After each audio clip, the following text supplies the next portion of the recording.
The memories we hold in our heart help us to remember who we are.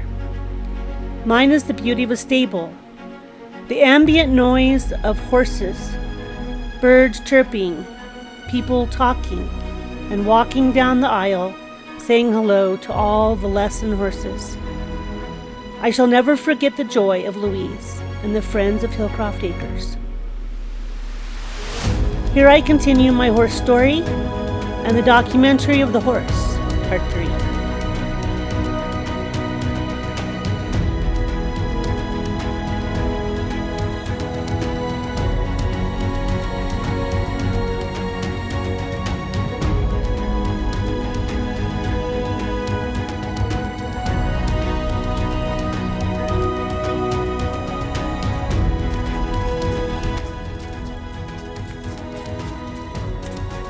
Today is a nice day, so we are exercising the horses a little bit.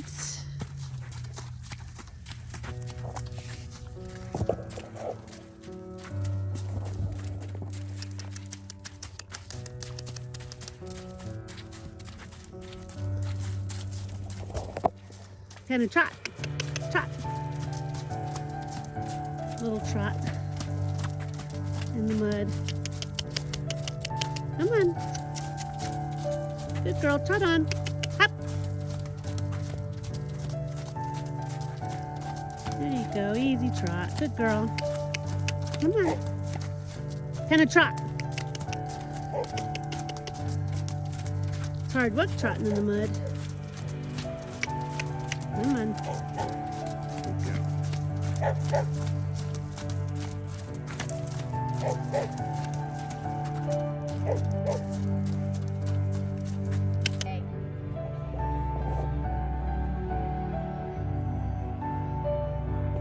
You're so cute. I just love you. Look at you.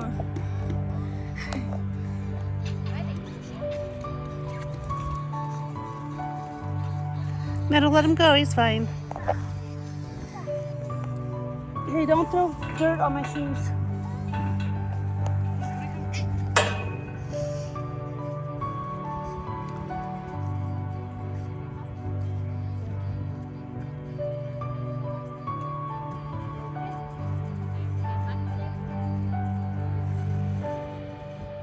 Be careful. It's gonna be a butt today, actually. Don't let him bite your hand.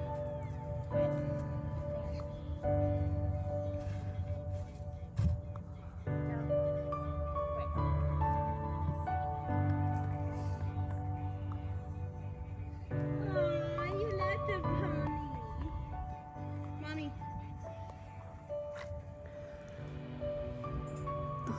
He's licking his hair.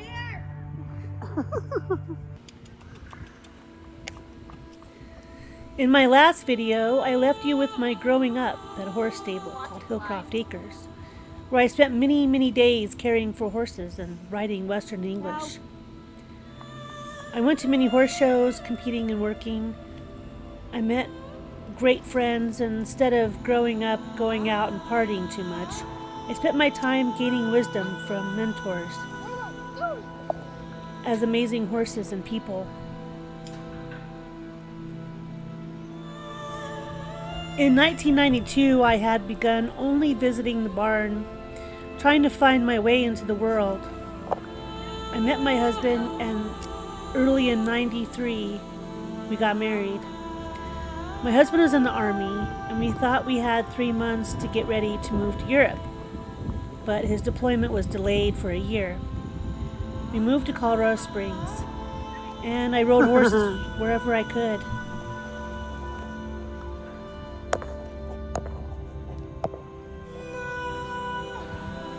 We moved overseas to Germany, where we stayed for 6.5 years, what we like to call our close to 7-year honeymoon. We traveled to 15 countries, going wherever we could, on an adventure, and wherever we went, I rode horses, or at least found some to hang out with.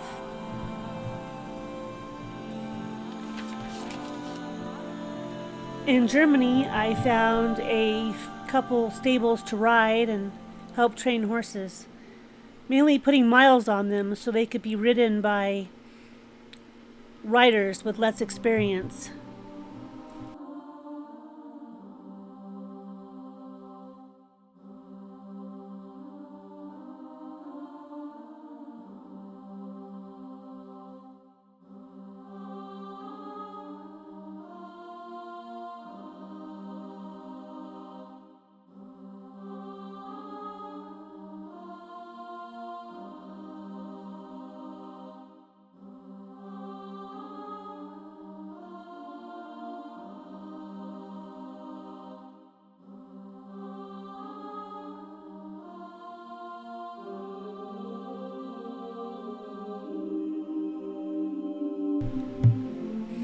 My favorite horseback ride was in Ireland, where we tried to swim with Fungi the dolphin, but it was the off season in March.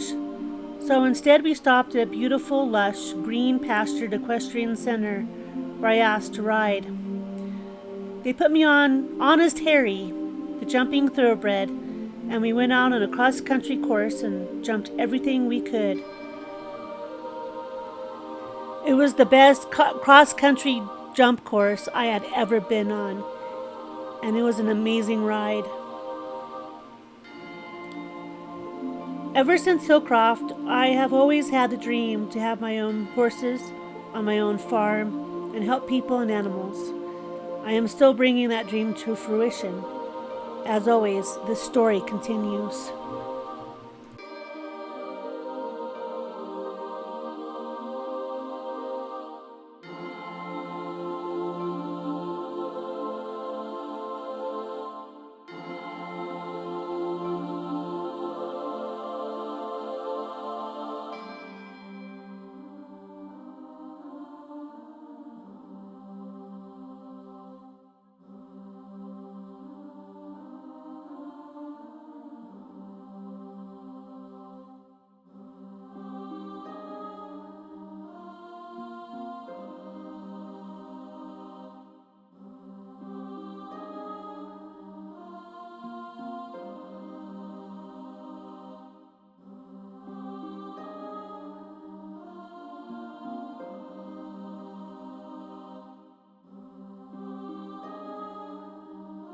As we continue the documentary of the horse, we left our little equines breaking off into many subspecies, like the last wild horse of the world, the Przewalski's horse, crossing the land bridge into Russia.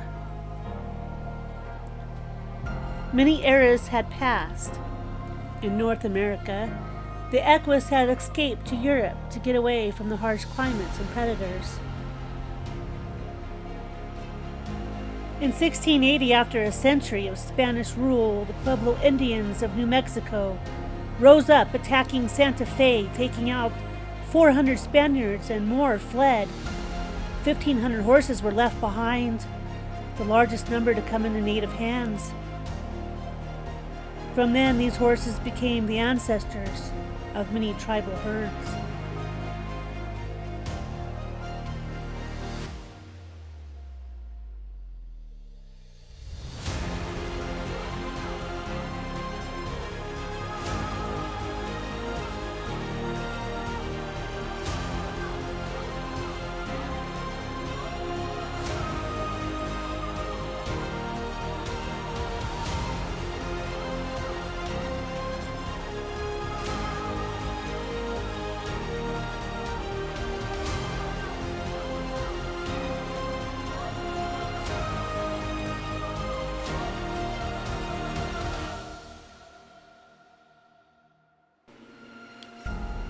In 1519, the horse was brought over by Hernan Cortez, who used them to overtake the Aztec Empire.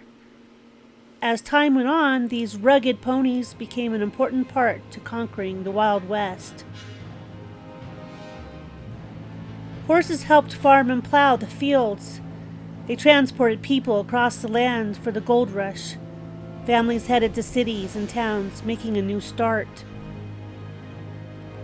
Strays from colonial ranchers and settlements formed the wild herds that the native people caught and tamed. also captured in raids and rebellions against the colonial forces. These brave steeds took our military to battle in the Civil War and World Wars. There were 18,000 horses in New York in the 1900s. They were most important to help the cattle ranchers pull carriages and help operate new machinery developing continually by a new human population. Pretty amazing for a mammal that began as the size of a shrew.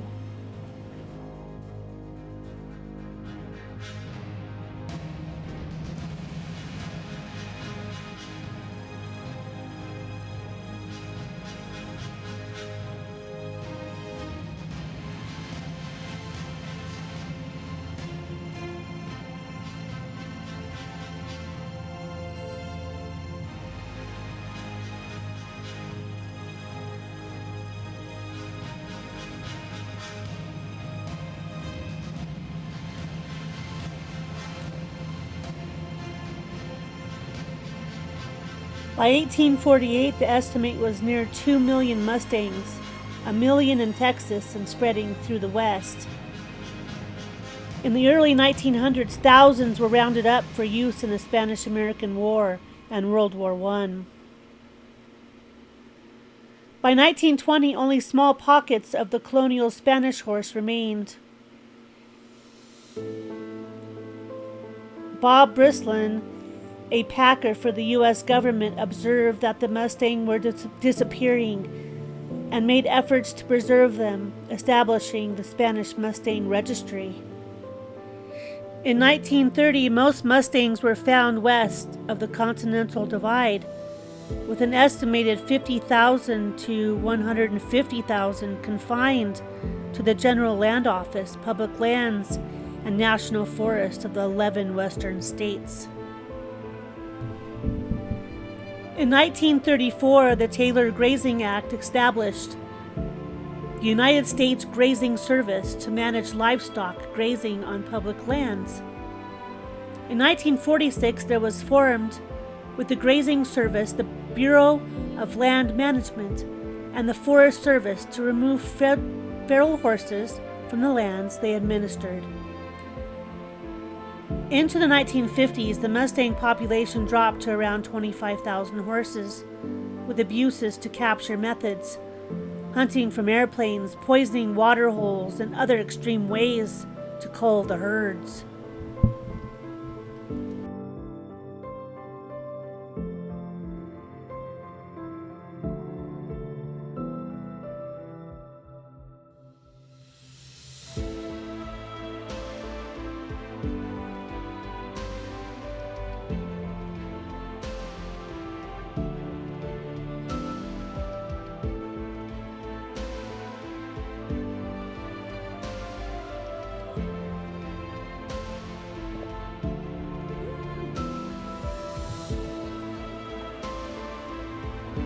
Velma Braun Johnson.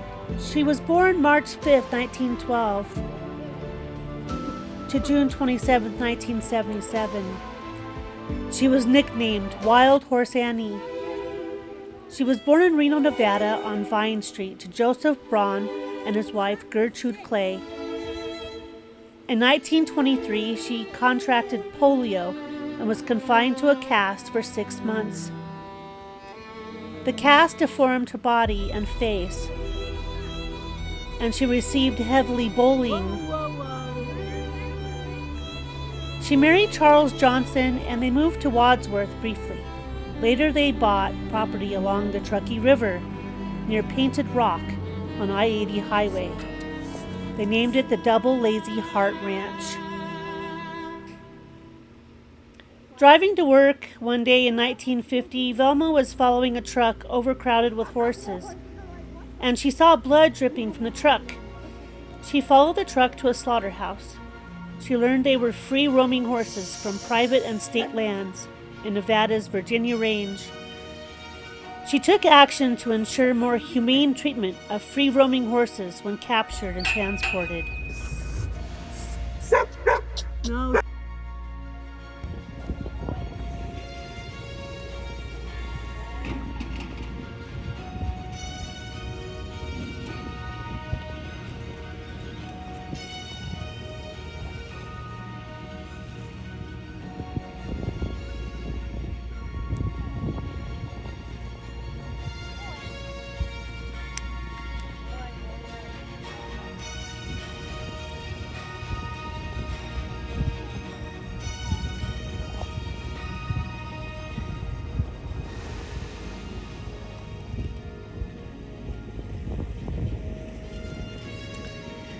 With Mustang Annie's help and Nevada State Senator Walter Bering's actions, Nevada passed a bill that made free-roaming roundups by planes and cars illegal on state and private lands. Although the free-roaming horses on all lands in the state were under the jurisdiction of the state estuary laws, federal lands administered chiefly by the Bureau of Land Management and the Forest Service, which comprised almost 85% of the lands in Nevada, were exempt from the law due to objections from the agencies that the law would hamper attempts to remove the horses from federal lands. As large parts of Nevada were thereby excluded from the bill, Velma continued to fight for protection of the free-roaming horses throughout the state and across all over federal lands in the West. She initiated a massive letter-writing campaign by students to senators and other Congress members.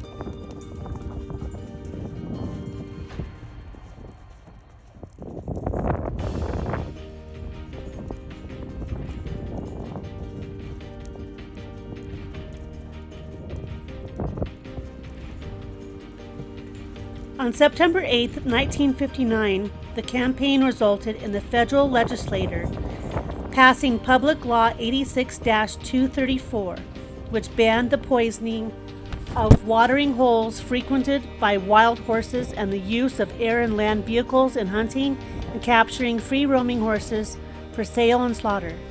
This became known as the Wild Horse Annie Act.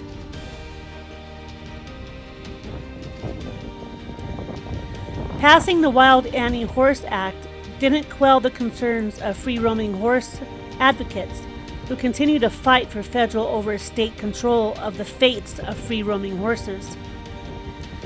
Most of the horses in the desert lands were recently descended from the surrounding ranchers' stock, and ownership of the free-roaming herds were unknown yet.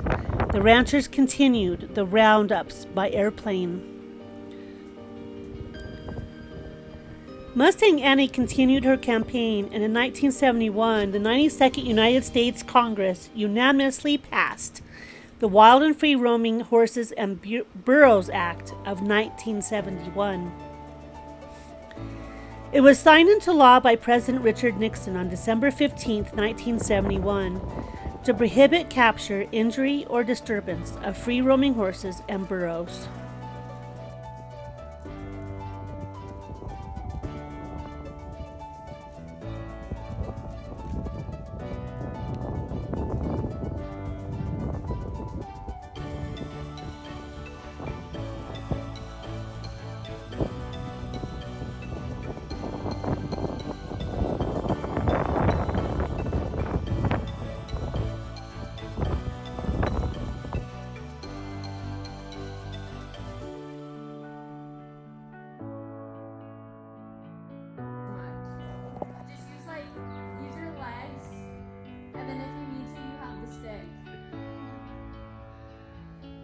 And she's on it.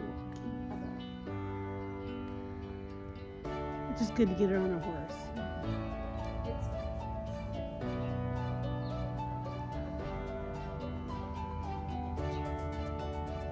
She's ridden miles and everything. She used to ride miles and everything. She got a little timid lately. Yeah. And Panda's too much for her, so. Easy's good. Easy's really good.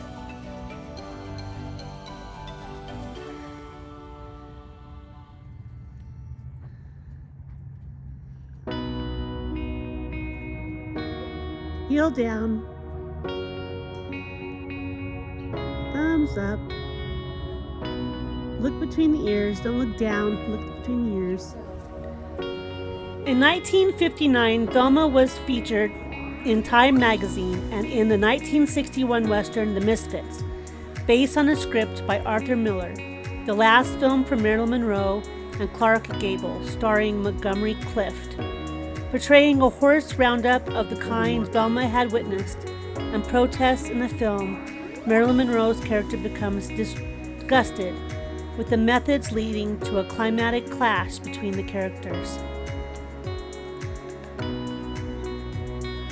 Velma herself appeared in the Robert McKinnon 1973 Western Running Wild as herself, starring alongside Lloyd Bridges and Dinah Merrill.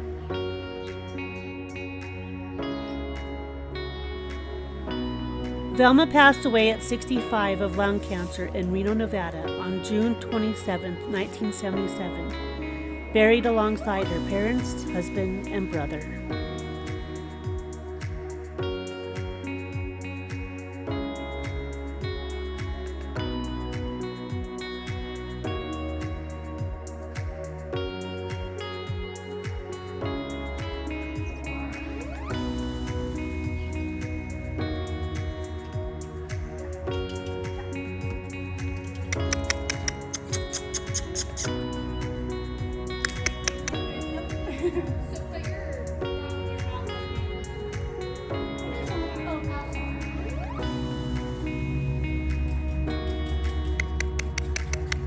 Trot, trot, trot. Good boy.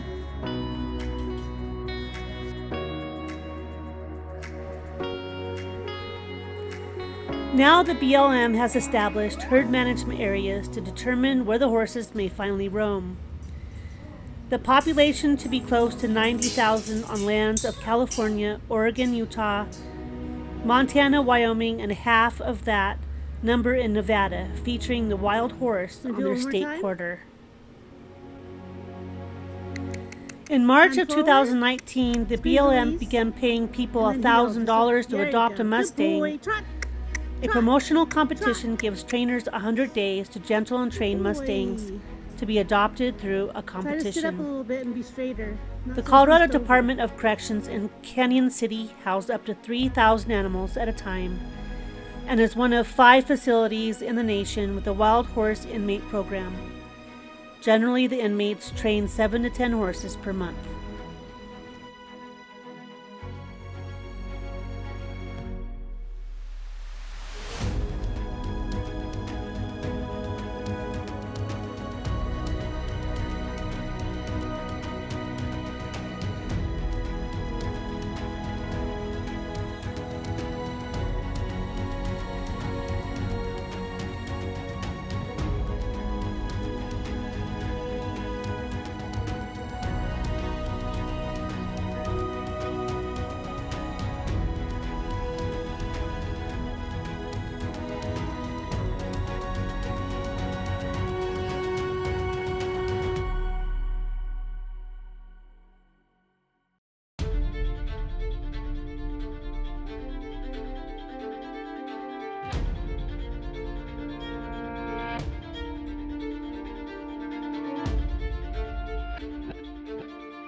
Thank you for watching. Let us continue to see small pockets of wild Mustangs roam and continue to be adopted into loving homes. Maybe onto my ranch soon. The saga continues.